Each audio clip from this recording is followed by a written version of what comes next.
I lost. This ain't the last beating I'm gonna take. I got a whole bunch more beatings in store.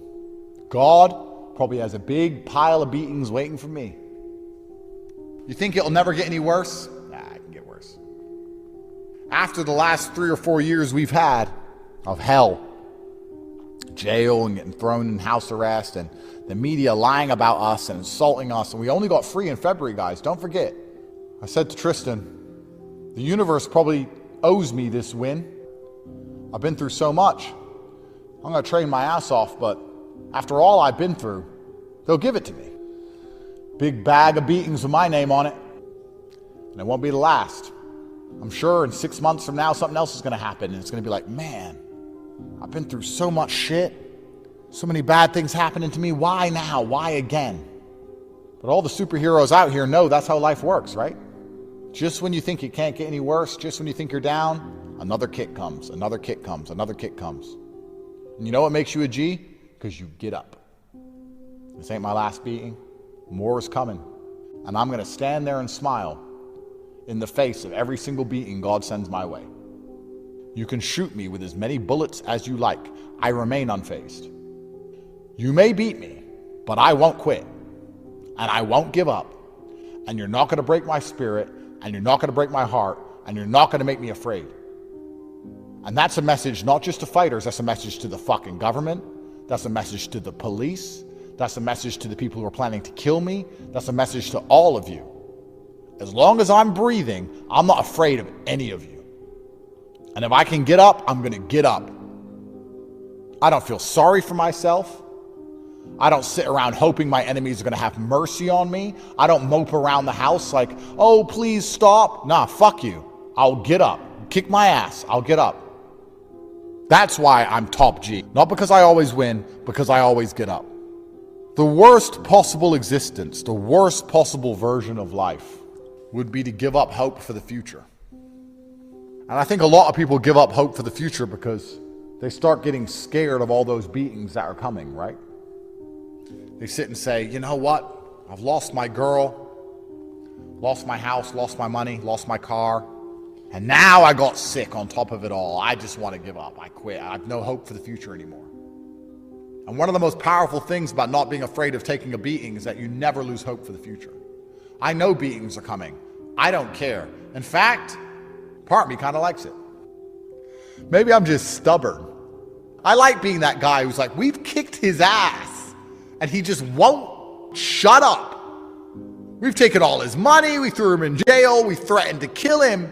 He won't stop. We've tried to make this man kill himself.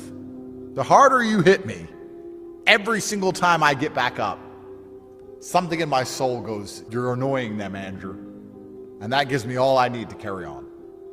I don't lose hope for the future. And I'm not scared of all the bad things that are coming my way because I know there's going to be a whole bunch of good things too.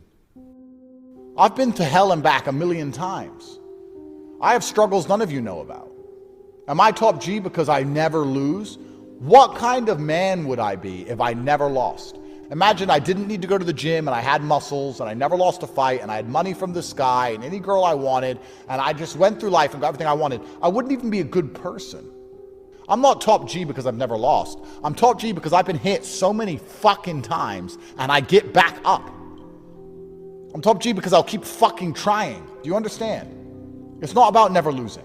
It's about the fact that I will get up and try. It's about the fact that I'm not afraid to lose. And I'm not afraid to be ridiculed. And I'm not afraid to be mocked. That's how I built the life I built. I'm not afraid to be laughed at. And I'm not afraid to get fucking hurt. I put it on the line. I get in the arena. Everyone with an opinion is on the sidelines. Imagine living a life where you're so afraid of loss that you never get to win. You sit in the corner as a coward, a nobody, and you're so afraid of someone saying something bad about you that you're going to sit there and not take the risk. What kind of fucking man does that make you? It makes you the kind of man who is forgotten to history. Napoleon is in the history books. He lost battles. Sometimes the stars just don't align and you just lose. And that is the barrier that prevents most people from getting anywhere. The what if I lose? What if you lose? I just lost. What happened? Some jackass wrote a Twitter comment. The best way to get over a loss is to keep on winning. I'm going to keep winning. If you are worried about other people's opinion of you, they already own you. If you are worried about what they are going to say or what they think about you, I don't care if people say good things about me or bad things about me. And they don't decide my worth. What kind of bitch would I be as a man if I sit at home and think, you know what, maybe I should take this fight? Yes, it's a big risk. Yes, I might lose. And if I lose, people on the internet will make fun of me, so I'm not going to do the fight. Are these people my fucking boss? Am I going to allow them to treat me like a slave? Am I a slave to the opinions of people I've never even met? Why do I give a fuck about the opinions of imperfect people who didn't take the risk I took? And I don't care if people mock me. And that's why I took the risk in the first place. And that's why my life is the life it is. Because I've done nothing but take endless risks all the way to the top. And perhaps my job here as a man is to be a vessel from which others get to experience things and learn things. I get to teach you all lessons. I sat with my son. He said, "What happened to your face, Dad?" I said, "I lost a fight." He goes, "Why did you lose?" I said, "I don't know. I'm a better fighter. I don't know. But even if I knew I was going to lose, I'd still fight. And boy, you're going to have to fight. And you're going to fight whether you win or lose." And he said, "Yes, sir."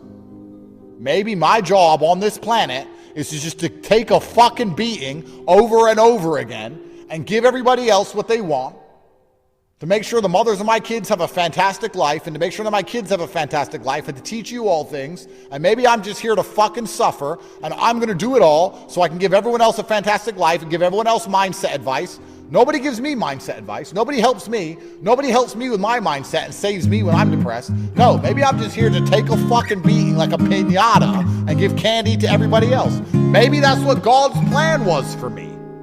But I ain't going to fucking cry about it. If that's what God wants me to do, then that's what I'm going to fucking do. It's the day after Christmas, and I'm working.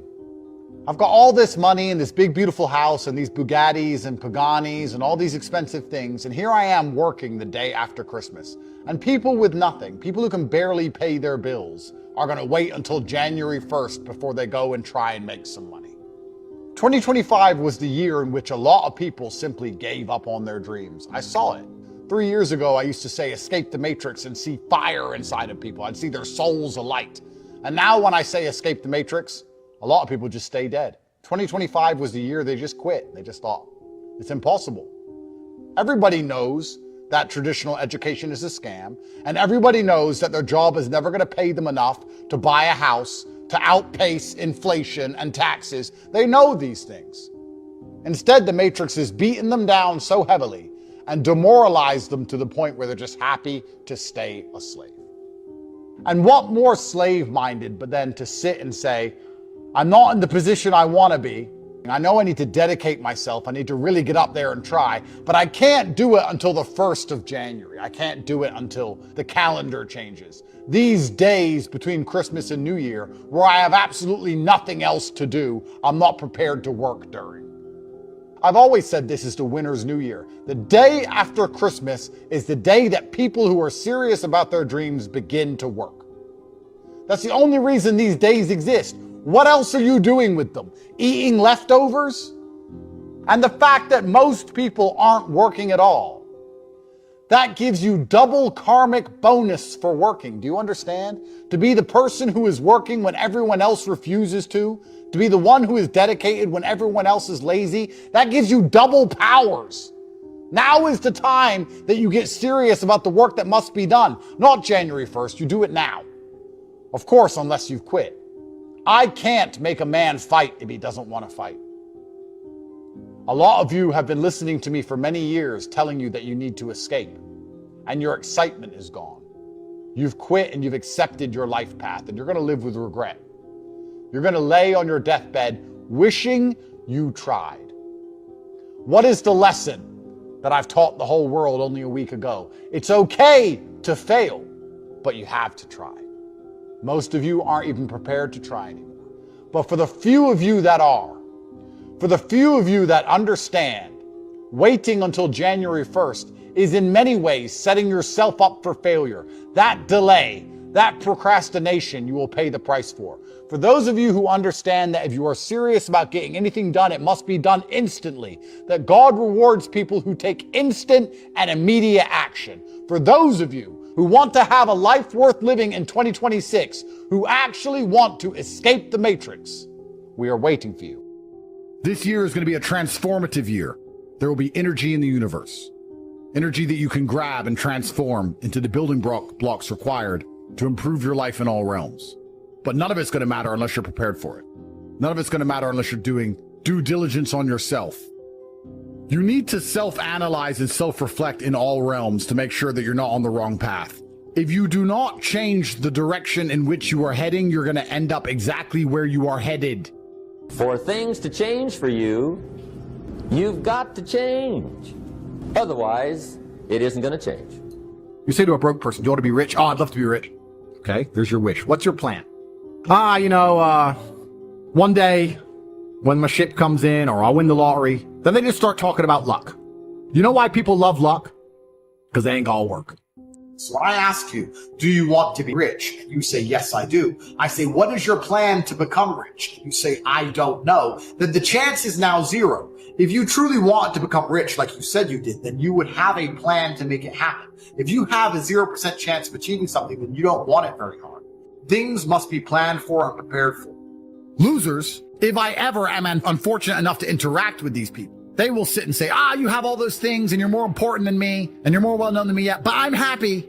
I don't give a fuck. History books were never written about the happiest man. They wrote about the man who got the most done.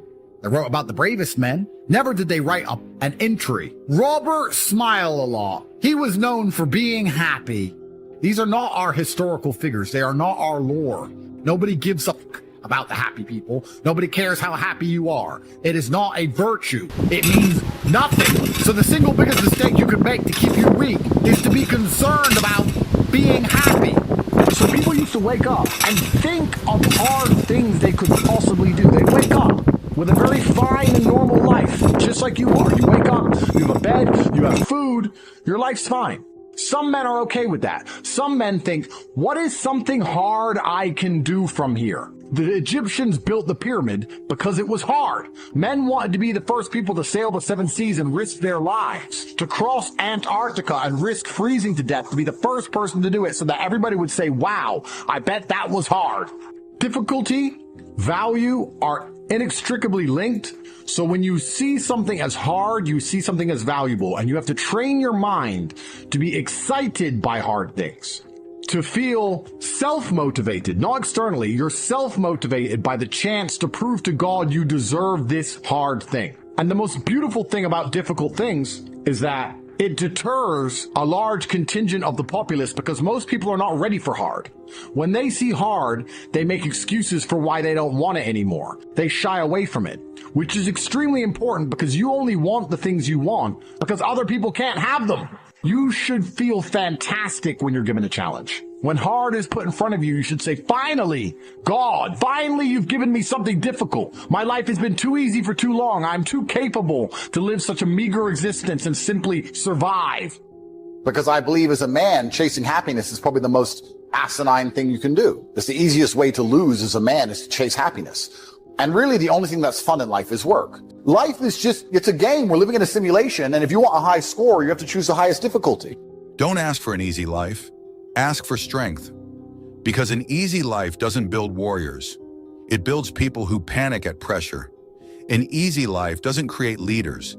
It creates comfort addicts who collapse the moment things get hard. Every prayer for easy is a prayer to stay small. Every shortcut you chase steals something from your character. And every time you avoid struggle, you delay who you're supposed to become. Pressure isn't punishment. Pain isn't a sign you're losing. Resistance is proof that you're being prepared. You don't grow in calm waters. You don't discover your power when everything is going your way. You discover it when life hits you, and you refuse to stay down. Stop asking, why is this so hard? Start asking, what is this making me? Because the weight you're carrying right now is shaping your back. The fight you're in is sharpening your spirit. The struggle you hate today will be the story that saves someone else tomorrow. God doesn't give easy assignments to strong people. He gives heavy assignments and then builds the strength along the way. So don't pray for less pain. Pray for more discipline. Don't ask for fewer obstacles. Ask for more endurance. Don't beg for comfort. Beg for courage. Let life test you. Let it exhaust you. Let it humble you. Then stand up anyway. Because when it's over, you won't be proud that it was easy. You'll be proud that you survived, that you endured, that you became someone capable of winning. Don't ask for an easy life. Ask to become someone hard to break. Anyone who thinks less of me for doing something I didn't have to do, for money I didn't need, for taking a risk with my life, has a character defect and a morality defect. And they're not the kind of people I want to like me. So that's fine.